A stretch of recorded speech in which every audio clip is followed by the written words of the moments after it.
Assalamualaikum warahmatullahi wabarakatuh. Alhamdulillahi rabbil alamin.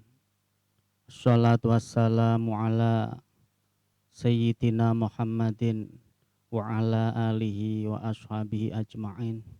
Amma ba'd. Anak-anakku yang saya cintai, pada siang ini kita ketemu kembali dalam mata pelajaran sejarah kebudayaan Islam. Kita membahas ilmu perkembangan ilmu agama. Kalau pada pertemuan yang lalu ilmu umum, ya. Jadi ilmu umum mengalami perkembangan berbarengan dengan ilmu agama. Jadi nanti diantaranya ada ilmu tafsir, ilmu fikih dan sebagainya. Ini berjalan secara harmonis, berjalan berbarengan, tanpa ada yang dikalahkan atau ditinggalkan. Jadi memang sudah menjadi tuntutan di mana ilmu pengetahuan umum mengalami kemajuan, mau tidak mau harus diiringi dengan perkembangan kemajuan ilmu agama. Dan itu terjadi pada masa dinasti Abbasiyah. Nah, kita mempelajari ilmu tafsir. Kalau di masa dinasti Abbasiyah ini adalah masa tabi'in. Jadi tafsir itu kan lahir ketika Nabi sudah wafat. Untuk memahaminya, sahabat perlu, kalau masih ada Rasulullah, tanya langsung kepada Rasulullah. Best. Tapi ketika Rasulullah sudah tidak ada, maka sahabat-sahabat yang ada itu harus berijtihad untuk menafsiri Al-Quran. Nah, zamannya sahabat ini selintas sedikit ya sebelum kita masa tabi'in. Awalnya ya takut salah, karena itu kalamullah, wahyu Allah. Awalnya belum marak para penafsir, sedikit takut salah. Apalagi zaman Nabi masih hidup pernah mengatakan, man fassarul qur'ana bi ra'yihi falyatabawa maq'adahu minan nar. Barang siapa menafsiri Al-Qur'an menggunakan akal pikirannya sendiri, maka tidak ada tempat yang layak baginya kecuali neraka. Takut awalnya masa sahabat. Dilanjutkan masa tabi'in. Nah, ini pada masa tabi'in mulai berkembang, juga berkembang diiringi dengan perkembangan ilmu filsafat. Paham Mu'tazilah, karena yang berpaham rasional itu. Pada masa tabi'in berkembang, pada masa dinasti Abbasiyah berkembang ilmu tafsir. Baik itu tafsir yang menggunakan penafsir Al-Quran, menggunakan Al-Quran atau hadis, maupun tafsir yang menggunakan akal pikirannya sendiri, atau dengan bahasa tafsir birro'yi. Ada tafsir bil maksur, ada tafsir birro'yi. Tafsir bil maksur yaitu menafsiri Al-Quran dengan menggunakan ayat Al-Quran dan hadis Rasulullah SAW. Kalau tafsir birra'yi, menafsiri Al-Quran dengan menggunakan rasio atau akal pikiran. Ini nanti adalah biasanya dari kalangan Mu'tazilah. Sehingga lahir para ulama-ulama ahli tafsir pada masa dinasti Abbasiyah. Jadi anak-anak bisa membaca bahan ajar yang telah saya sampaikan di awal, ya. Saya tidak tahu ini anak-anak membaca atau tidak, membuka buku atau tidak, ya. Tapi saya harapkan ketika materi akan saya sampaikan dibaca dulu sebelumnya, sehingga untuk membantu di dalam memahami materi bahan ajar sudah saya sampaikan di awal. Tokohnya diantaranya yaitu Abu Ja'far Muhammad bin Jarir At-Tabari, yang dikenal dengan At-Tabari, lahir di Baghdad, Irak.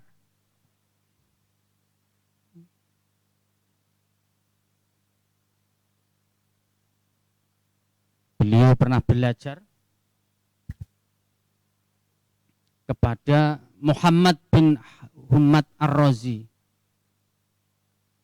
juga pernah berguru kepada Imam Hambali,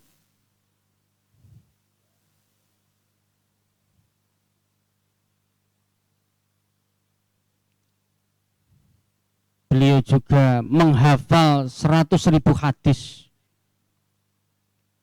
Jadi ahli tafsir ya menguasai hadis, juga menguasai Al-Quran. Jadi tidak dalam satu disiplin ilmu ulama-ulama para mujtahid pada waktu dulu. Jadi beliau ahli tafsir, juga ahli bahasa Arab, yang meliputi ada ilmu ma'ani, badek, bayan, dan sebagainya. Juga ahli dalam hadis Al-Quran. Ya, kalau tidak, ya tidak bisa menafsiri. At-Tabari mempunyai sifat zuhud. Zuhud itu orang yang hatinya tidak terlalu berpikir tentang dunia. Yo mikir dunia tapi tidak terlalu berlebihan. Beliau bersifat zuhud.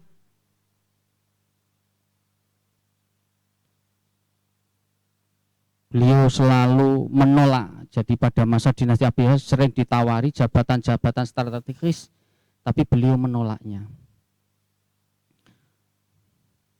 Tidak haus kekuasaan atau haus harta benda.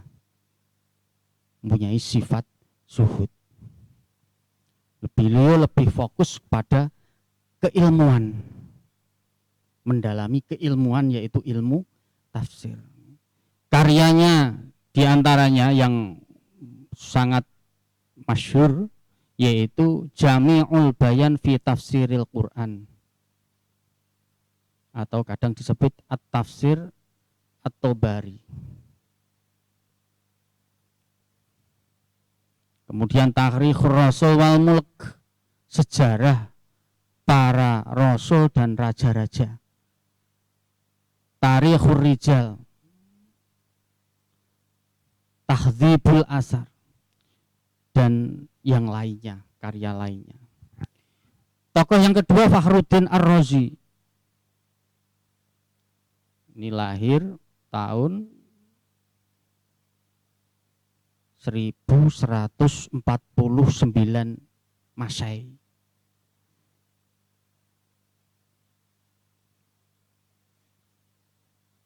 Wafat di Afghanistan tahun 1209 Masehi. Nama lengkapnya Abu Abdullah Muhammad bin Umar bin Usain At-Taimi Al-Bakri. Dikenal juga dengan nama Ar-Razi atau Imam Fakhruddin Ar-Razi.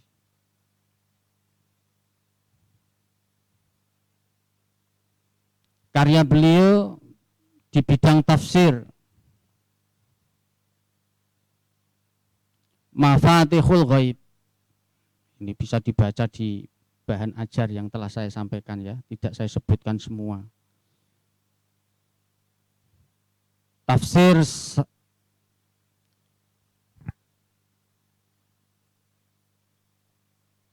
kemudian di bidang ilmu kalam ini banyak saya sebutkan, saya sendiri juga ini banyak karya-karya yang tidak bisa dan saya tidak pernah melihat karyanya sampai sekarang. Di toko saya cari nggak ada, di toko-toko di Kudus, tapi ada sebagian ada. Kemudian di bidang ilmu kalam, di bidang ilmu tasawuf, jadi ulama yang sangat produktif ini banyak menulis kitab-kitab berbagai disiplin ilmu. Meskipun di sini beliau dikelompokkan ahli di bidang ilmu tafsir. Fakhruddin Ar-Razi. Yang ketiga yaitu Az-Zamakhsyari. Jadi lahir di Khwarizmi. Jadi ini nama tempat ya, Khwarizmi. Kalau kemarin kalian mempelajari ada Al-Khwarizmi, tokoh di bidang apa kemarin? Di bidang matematika. Ini adalah nama tempat ya, bukan nama asli. Az-Zamakhsyari lahir di Khwarizmi tahun 1075 Masehi, wafat tahun 1144 Masehi. Nama lengkapnya Abu Qasim Muhammad bin Umar Az-Zamakhsyari, ahli tafsir. Cuman alirannya Mu'tazilah. Jadi ada tafsir yang apa namanya bil maksur, yang kategori klasifikasi bil maksur tadi yang saya sebutkan, yang Az-Zamakhsyari ini mulai tafsirnya beraliran Mu'tazilah. Tidak hanya Zamakhsyari, banyak di masa dinasti Abbasiyah karena faham Mu'tazilah ini dilegalkan oleh dinasti Abbasiyah sehingga banyak tokoh ilmuwan yang fahamnya juga faham Mu'tazilah. Karyanya juga banyak. Karya tafsir yang beraliran Mu'tazilah atau tafsir birra'yi. Ada Ibnu Atiyah Al-Andalusi, ini yang bagian Eropa. Nama lengkapnya Abu Muhammad Abdul Haq bin Atiyah. Jadi tersebar di wilayah-wilayah kekuasaan Islam dinasti Abbasiyah kala itu. Muqatil bin Sulaiman, ini juga ahli tafsir alirannya Mu'tazilah. Abu Bakar, bukan Abu Bakar As-Siddiq, ini masa Abbasiyah. Abu Bakar Asam. Abu Muslim Muhammad bin Bakhr al-Isfahani, dari Isfahan. Ini pahamnya juga paham Mu'tazilah. Di buku bahan ajar tidak saya sebutkan karya-karyanya semua, banyak sekali. Di LKS saya lihat juga tidak disebutkan karena banyak, tapi di zaman dulu kemarin-kemarin itu disebutkan semua karya-karyanya, jenis kitabnya. Tapi kalau kita cari di saat ini kesulitan karya-karya itu. Kemudian Ibnu Jaru Al-Asadi, ini juga paham Mu'tazilah.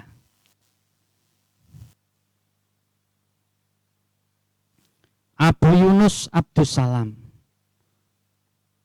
juga paham Mu'tazilah. Itu ilmu tafsir begitu pesatnya di zaman dinasti Abbasiyah, yang kalau kita menengok ke belakang di zaman Khulafaur Rasyidin setelah Rasulullah wafat ini sangat kecil jumlahnya. Lama-lama mengalami perkembangan banyaknya para mufassir. Hingga kalau lihat sampai sekarang, saat ini banyak juga sampai sekarang. Baik di dalam negeri, di Indonesia maupun di luar negeri. Banyak ahli tafsir. Jadi itu ilmu tafsir yang ada pada masa dinasti Abbasiyah. Berkembang pesat. Ilmu umumnya juga berkembang pesat. Ini tidak lepas dari pengelolaan pemerintahan yang kemarin telah saya sampaikan, tidak saya ulang kembali. Nah, anak-anak bagaimana saat ini bisa mengalami penafsiran Al-Quran itu bisa mengalami kejayaan seperti zaman dulu apa tidak? Di masa sekarang atau yang akan datang? Atau kalau di ilmu pengetahuan umum bisa enggak saat ini mengalami kemajuan seperti pada masa kemajuan Islam di zaman dinasti Abbasiyah? Tentunya itu menjadi renungan kita bersama. Bagaimana mengembangkan ilmu-ilmu yang telah dicapai oleh umat Islam pada masa dulu dan sejarah akan terulang kembali di masa-masa kini dan yang akan datang. Saya kira itu yang bisa sampaikan, cukup Pak ya. Kita lanjutkan dengan sharing ya.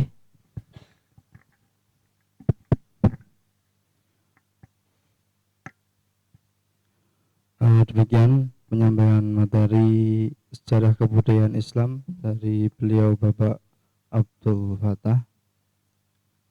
Apabila ada pertanyaan tentang materi yang tadi sudah disampaikan, mungkin ada yang kurang jelas, kurang bisa dipahami, atau ada hal-hal yang ingin ditanyakan, silakan kalian ketik melalui chat atau raise hand.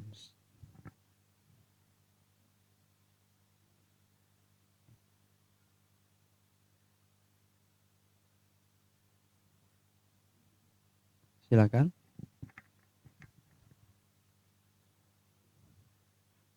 Ini materi terakhir Pak ya. Bisa ada lagi? Maksudnya babnya sudah habis apa ada lagi? Oh masih ada lagi. Tekan lagi.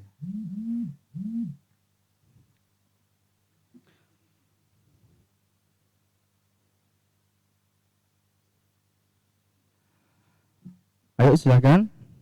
Anak-anak yang mau bertanya langsung bisa diketik di kolom chat. Ngomong ya, masih ada waktu.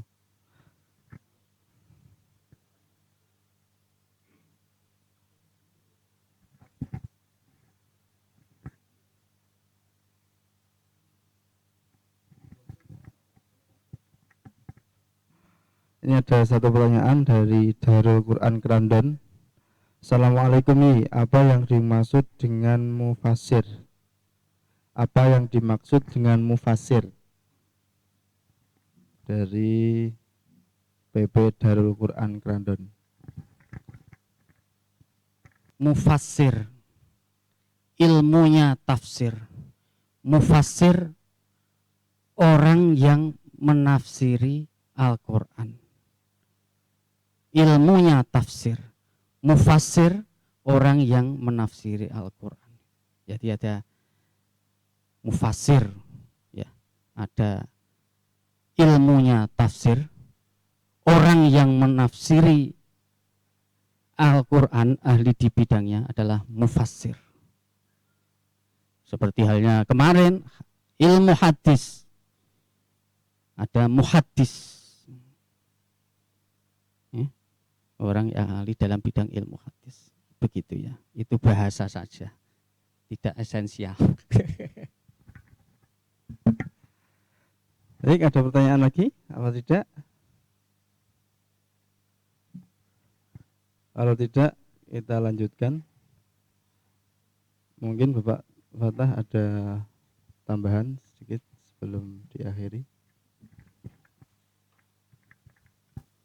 Masih ada berapa waktu berapa Pak? 5 menit ya. Jadi ilmu tafsir itu memang menjadi tuntutan zaman ya. Jadi sampai kapanpun ilmu tafsir ini selalu muncul dan berkembang. Semakin majunya ilmu. Jadi penafsiran Al-Quran itu sangat dipengaruhi oleh disiplin ilmu. Maka kalau lihat kemarin tokoh-tokoh itu, keilmuannya cenderung di bidang ilmu ilmu filsafat, hasil tafsirannya nuansa Mu'tazilah, filsafat. Kebebasan berpikirnya yang ditonjolkan daripada wahyu Quran hadis. Beda dengan tafsir bil ma'tsur yang lebih menonjolkan Al-Quran, ayat Al-Quran, hadis yang dipahami dengan menggunakan akal. Jadi akal tidak boleh lepas dari koridor Quran dan hadis. Jadi yang Mu'tazilah lebih kebebasan berpikirnya, sehingga banyak juga yang diambil dari fatwa-fatwa para sahabat atau tabi. Begitu yang bisa saya sampaikan. Insya Allah nanti kita akan pertemuan kembali di pertemuan yang terakhir Pak ya. Pertemuan yang terakhir nanti kita membahas ilmu fikih. Jadi anak-anak hendaknya dibaca dulu ya, bahan ajar yang telah saya sampaikan, dibaca sehingga tidak miskin pertanyaan ketika sedang daring. Dibaca, jadi apapun materinya, apapun pelajarannya itu idealnya demikian. Jadi sebelum besok belajar, kita baca dulu. Jadi coba dipahami dengan dirinya sendiri. Atau bahkan membuat pertanyaan dulu. Sebelum nanti kita belajar, kalau tatap muka ya tatap muka, kalau daring seperti ini. Bisa jadi proses dialog bisa berjalan dengan baik. Begitu yang bisa saya sampaikan dari saya. Saya ucapkan wassalamualaikum warahmatullahi wabarakatuh. Waalaikumsalam warahmatullahi wabarakatuh.